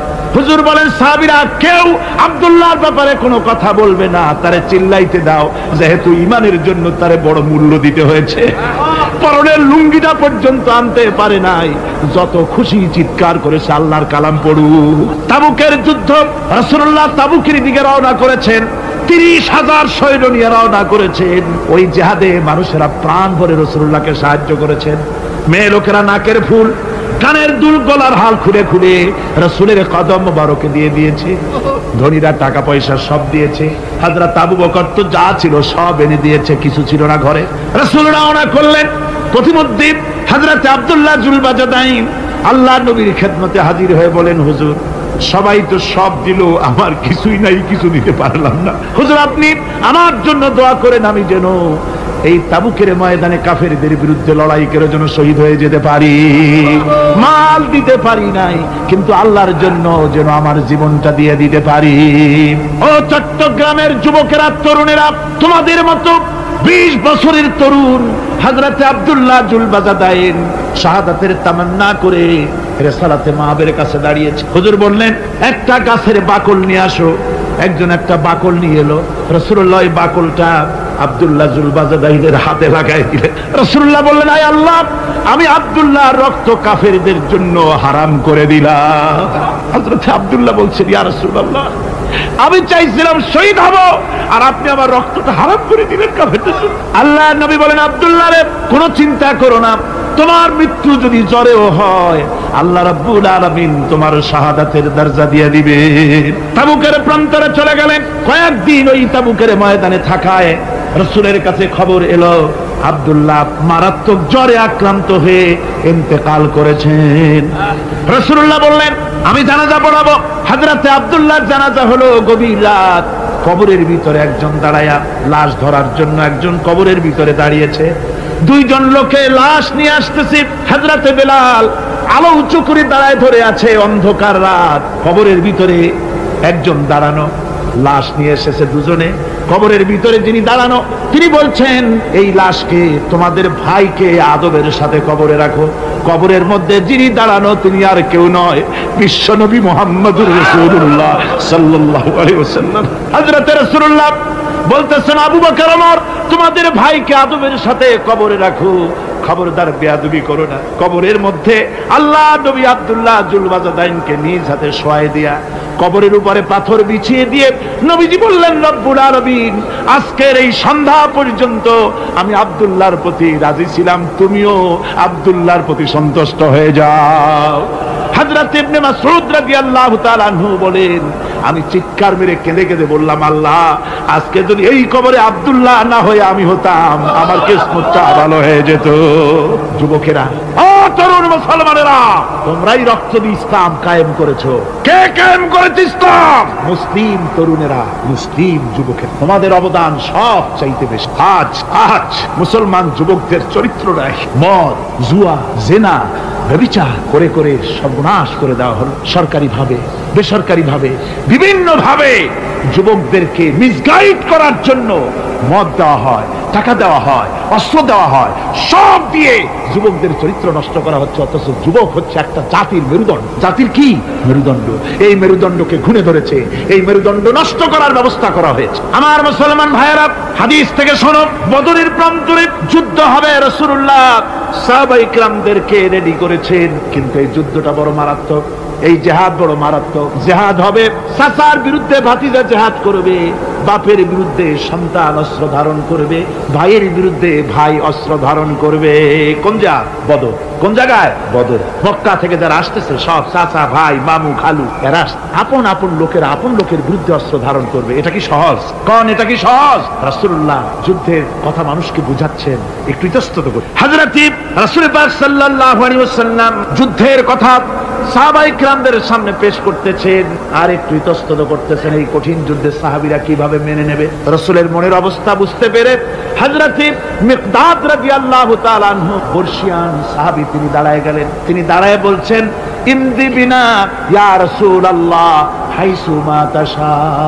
হে রাসূল, আপনি আমাদেরকে নিয়ে চলুন, আল্লাহ যেদিকে আপনাকে যেতে বলে, হাইসু মা তাশা আয় হাইসুমা আমারাকাল্লাহ, যেদিকে আল্লাহ আপনাকে যেতে বলেন আমাদেরকে নিয়ে আপনি সেদিকে চলেন।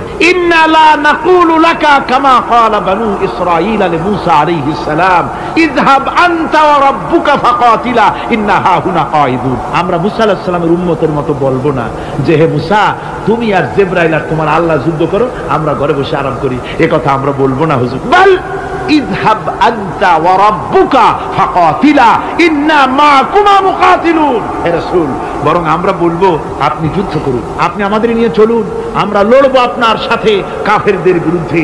ততক্ষণ পর্যন্ত লড়বো মা দামাত আইনুম মিন্না তাতাররাফ।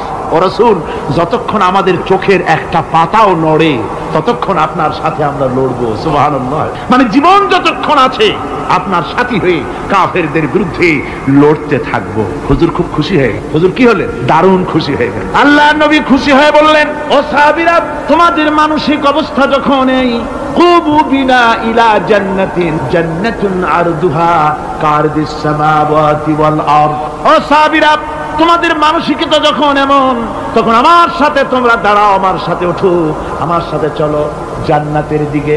রাসূলুল্লাহ বলেন, আমার সাথে চলো বেহেশত। কোন বেহেশত? এমন বেহেশত যে বেহেশতের বিশালতা আর প্রশস্ততা ওই বিশাল আকাশ আর জমিনের চাইতেও বেশি। এই বিরাট জান্নাতের দিকে চলো আমার। ফাকামা উমাইর বিন হামাম ওয়া কানা ইয়াকুলু তামা। যুবকেরা, তোমাদের মতো তরুণ, তোমাদের মতো এক যুবক যার নাম উমাইর, তিনি দাঁড়িয়ে গেলেন, হাতে ছিল খোরমা। খোরমা খাত, দেখেন বক্তৃতা হয়, মাঠে ওয়াজ নসিহত হয়, আর যুবকেরা দাঁড়ায় দাঁড়ায় বাদাম হয় না। ওই সাহাবী ওই সময় তো বাদাম টাদাম হয়তো পায় না, খোরমা খাত, খোরমা চাবাচ্ছে, বিচি ফালাই দিতেছে, আর এইভাবে খাচ্ছে আর হুজুরের কথা শুনে। হুজুরের কথা শুনে উমাইর বলছেন, বাহ বাহ, এটা একটা আঞ্চলিক শব্দ। এর অর্থ হচ্ছে আয়মা আযমাহু ওয়া মা আহসানাহু। হে রাসূল, আপনি কত সুন্দর কথা বললেন, আপনি কি বিশাল কথা বলেছেন, কত বড় কথা বলেছেন। জিহাদ করলে, জান দিলে এমন বেহেশত পাবো, জান্নাতুন আরদুহা কারদিস সামাওয়াতি ওয়াল আরদ, যে বেহেশতটা হবে ওই বিশাল আকাশের চাইতে এমন বেহেশত পাবো। ওয়াল্লাহি লাউ কুনতু হাইয়ান হাত্তা আকুলাহুম ইন্নাহা লাহায়াতুন তাবি। আল্লাহর কসম, আমি যদি হাতের সবগুলি খোরমা খেতে যাই তাহলে তো অনেক সময় লাগবে, বেহেশতে যেতে দেরি হয়ে যাবে, অনেক দেরি হয়ে যাবে বেহেশতে যেতে। ফারামা বিহিন্না, হাতের সবগুলি খোরমা তিনি ফেলে দিন। ও যুবকেরা, হযরত ওমর তোমার মতো যুবক খোরমা খাওয়া সহ্য করলেন না আল্লাহর জান্নাতে যাওয়ার লোভে।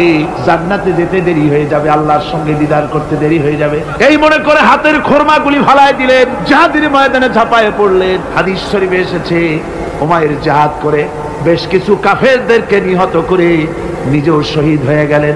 রাসূলুল্লাহ বদরের শাহাদাতের জানাজা করার সময় একজন সাহাবী বলে দিলেন, হুজুর, এই সেই উমাইর, আপনি যখন বেহেশতের কথা বলছিলেন, খোরমাগুলি খাওয়ার তর সহ্য হয় নাই বেহেশতে যাওয়ার জন্য, এই সেই উমাইর।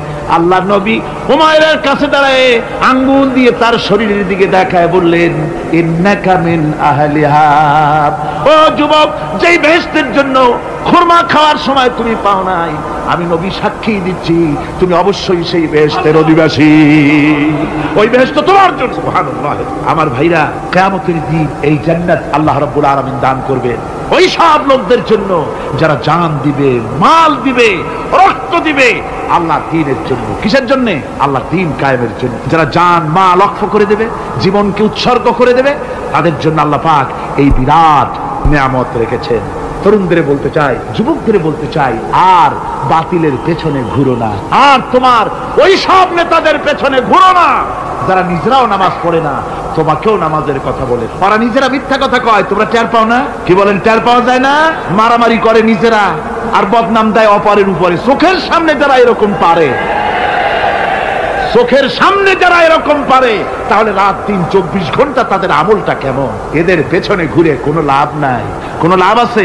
হ্যাঁ, একটা লাভ আছে। সেই লাভটা হচ্ছে টাটকা কিছু সুখ পেতে পারে, কিছু মদের টাকা, কিছু হোটেলের টাকা, কিছু পরের মেয়ে নিয়ে ঘোরার টাকা, কিছু ভ্রমণের টাকা, কিছু অস্ত্রপাতি, ত্রাস সৃষ্টি করা। আর ত্রাস সৃষ্টি করবা, কয়টা অস্ত্রের মালিক হইছো? যুবক, তরুণ, বিপদগামী তরুণদের বলবো, সরকার অননুমোদিত অস্ত্র যাদের কাছে আছে, শুনে রাখ, এই অস্ত্র কাউকে ক্ষমা করে, এই অস্ত্র কাউকে ক্ষমা করে না। সাপ পোষার মতো, যে সাপ তুমি দুধ কলা দিয়ে পোষো, ওই সাপ তোমাকে আবার দংশন করবে। ওঝা মরে না? মরে না? সাপ খেলা যারা দেখায় তারা মরে কিনা? ওই সাপেই তাকে কাটে। সুতরাং গভর্নমেন্ট অনুমোদিত অস্ত্র তোমার কাছে, পাইপ গান, রিভলভার, স্টেন গান, এলএমজি, আদমজি, কত রকমের অস্ত্রপাতি যুবকদের কাছে। ঘুম নাই, সারা রাত অস্ত্র থাকে কাছে, আর কি কি লাল পানি খাইয়া চোখ দুইটা থাকে এত বড় বড়, দেখলেও ভয় করে। মাথায় ভাল্লুকের মতো। মানুষ মারো তোমরা, মানুষ মারো। আহা, যারে মারলা একটুখানি হিউম্যান বিবেক দিয়ে চিন্তা করো। যাকে মেরেছ ওই রাত্রে তার বাড়ির কাছে যাও, ওই রাত্রে গোপনে তার বাড়ির কাছে গিয়ে দেখো তার মা কিভাবে তার সন্তানের জন্য কাঁদতেছে, মায়ের কোলটা খালি হয়েছে বলে কিভাবে কাঁদতেছে, তার বাবা কিভাবে কাঁদতেছে, তার বউ থাকলে কিভাবে ছটফট করতেছে, তার কলিজার টুকরা সন্তান থাকলে কিভাবে আব্বা আব্বা বলে কাঁদতেছে। যারে গুলি করে মেরেছো একবার বাড়ির কাছে গিয়ে কান পাচা শোনো। মনে রাখো যুবক, সন্ত্রাসীরা, শুনে রাখো, অস্ত্র দিয়া মানুষকে যারা মেরেছো, আল্লাহর কসম করে বলি, যেভাবে মেরেছো ওইভাবে তোমাকেও নিহত হতে হবে, কোনো সন্দেহ নাই। বাড়িতে গিয়ে ডায়েরিতে লিখে রাখো আমার কথা। থামুন, বাড়িতে গিয়ে ডায়েরিতে লিখে রাখুন, ডায়েরিতে লিখে রাখো, যদি তুমি কাউকে হত্যা করে তার বউকে যদি বিধবা বানায় থাকো, তোমার বউ বিধবা হবেই। তুমি যদি কারো ছেলেকে এতিম বানায় থাকো, তোমার ছেলেকে আল্লাহ এতিম বানায় রাস্তায় ভিক্ষা করায় ছাড়বে। তুমি যদি কারো বাপকে মাকে কাঁদায় থাকো, আল্লাহ রাব্বুল আলামিন তোমার মা বাপকে কাঁদাবে। তুমি যদি বেয়নটের খোঁচা দিয়া, ড্যাগারের খোঁচা দিয়া একটা মানুষকে যদি বুক ফেরে থাকো, তোমার বুকটা ঝাঁঝরা করে দেওয়ার মতো অস্ত্র আল্লাহ তৈরি করে রেখেছে। বিশ্বাস করো, বিশ্বাস করো। অননুমোদিত অস্ত্র থানায় জমা দিয়ে দাও, মসজিদে ঢোকো, নামাজ পড়ো, চরিত্রবান হয়ে যাও। তোমাদের প্রতি আমার উদাত্ত দাওয়াত, আমার বুক ভরা দরদ। তোমাদের বিরুদ্ধে আমাদের কোনো বিদ্বেষ নাই, হিংসা নাই, আছে কলিজা বড় দরদ। দেখতে পাচ্ছি জাহান্নামের দিকে যাচ্ছে। এই পথটা কোন দিকের পথ? যারা বলেন কোথার পথ? ওই নেতাদের পিছনে আর চলো না, তওবা করো। ওই নেতাদের পিছনে আর যাবে না যারা তোমাদেরকে টাকা দেয় আর অস্ত্র দেয়, যারা তোমাদেরকে মদ দেয় আর নারী দেয়, ওদের পিছনে আর চলবে না। ওয়াদা করো। যুবকরা কি পারবে ওয়াদা করতে? ওই সব নেতাদের পিছনে জীবনে আর যাবে না, ওয়াদা করতে পারো? হাত উঁচু করে দেখাও যুবকেরা।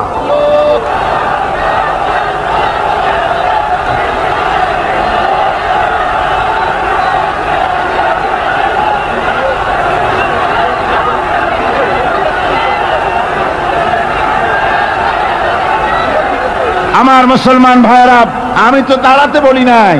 জি জি জি জি জি জি বসেন বসেন। যে বুঝতে পেরেছি কালকের টেকনিক অবলম্বন করেছেন আপনারা আর কি, এই সুযোগে একটু কোমরটা সোজা করে নিলেন। বুঝতে পেরেছি, আমরা কিছু মাইন্ড করিনি। এখন বসেন, বসেন, তাড়াতাড়ি বসে যান। কথা আমার অনেক, সময় কম, না তাড়াতাড়ি শেষ করব। বসেন। আপনারা না বসতে তো কথা বলতে পারবো না, বসতে হবে। অত্যন্ত জরুরি জরুরি কথা আছে, সে কথাগুলি আমাদের শুনতে হবে। যেহেতু এই মাহফিলের পর আবার আপনাদের সামনে কথা বলতে পারবো, এর কোনো গ্যারান্টি নাই। আছে নাকি কোনো গ্যারান্টি? নাই। সুতরাং বসতে হবে, কেউ দাঁড়াবে না। জোরে সোরে জিকির করেন, লা ইলাহা ইল্লাল্লাহ, লা ইলাহা। আমার ভাইরা, আজকের মাহফিলের সবচেয়ে বড় আকর্ষণ আখেরি মোনাজাত, ঠিক না? কোরআনে কারীমের মাহফিলের মোনাজাত অবশ্যই কবুল হবে ইনশাআল্লাহ। এত মানুষের দোয়া আল্লাহ ফিরাতে পারেন না। তার নাম রহমান, তার নাম রহিম, তার নাম গফুর, তার নাম গফফার। বান্দার দোয়া কবুল করাই তো তার কাজ। সুতরাং নড়াচড়া আদৌ করবেন না, যার যার জায়গায় বসে থাকুন। না বসলে আপনারা যদি হাঁটেন, মাঝে মধ্যে দাঁড়ান, এটা খুবই বিরক্তির উদ্রেক করবে। ভাইয়েরা, আমি সকলকে সেজন্য বলতে চাই যে আমরা আল্লাহর দ্বীন প্রতিষ্ঠার জন্য এই জিহাদের কথা যে আল্লাহ বলছেন, এই জিহাদের জন্য আমরা জান মাল সব কিছুকে উৎসর্গ করতে চাই। আল্লাহ যেন কবুল করেন, সবাই বলেন আমিন। আনন্দ, আরাম আর বিলাসিতায় আমরা আমাদের জীবনকে ভাসায় দিয়ে, যার কারণে আমাদের জিল্লতি। এ মুসলমানদের উরুজ, এ মুসলমানদের তারাক্কি কিভাবে আসে শুনুন। বিশ্ব কবির ভাষা, বিশ্ব কবি আল্লামা ইকবাল रहमतुल्लाह अलैहि বলেছেন, আ তুঝে বাতাও তকদীরে উমম क्या है, आ तुझे बताओ तकदीरे उमम क्या है, शमशेर उसना अव्वल ताऊस और बाबाखीर। এসো আমি তোমাকে এই জাতির উন্নতির কথা শোনাই। এই জাতির উন্নতি তখন হয় যখন এক হাতে থাকে কোরআন আর এক হাতে থাকে তরবারি, তখন হয় জাতির উন্নতি। আর এই জাতি যখন কোরআন আর তরবারি ছেড়ে দিয়ে যখন তানপুরা, বেহালা, সারিন্দা, নারিন্দা, গিটার, ফিটার, সারেগামা, পাদানিসার পেছনে যখন লাগে, কপাল তখনই পড়ে। কপাল পড়ে কখন? তখনই পড়ে। আজ আমাদের টেলিভিশন, আমাদের রেডিও, আমাদের সংস্কৃতি সব সারেগামার সংস্কৃতি। কিসের সংস্কৃতি? আগে তো মুসলমানের ঘরে প্রত্যেক দিন সকাল বেলায় আওয়াজ আসতো, মুসলমানদের ঘরে সকাল বেলায় মুসলমানদের ঘরে ঘরে জানালার ফাঁক দিয়ে আওয়াজ আসতো, বিসমিল্লাহির রহমানির রহিম, সূরা ইয়াসিন, সূরা রহমান ইত্যাদির তেলাওয়াত ভেসে আসতো। এখন আর তেলাওয়াত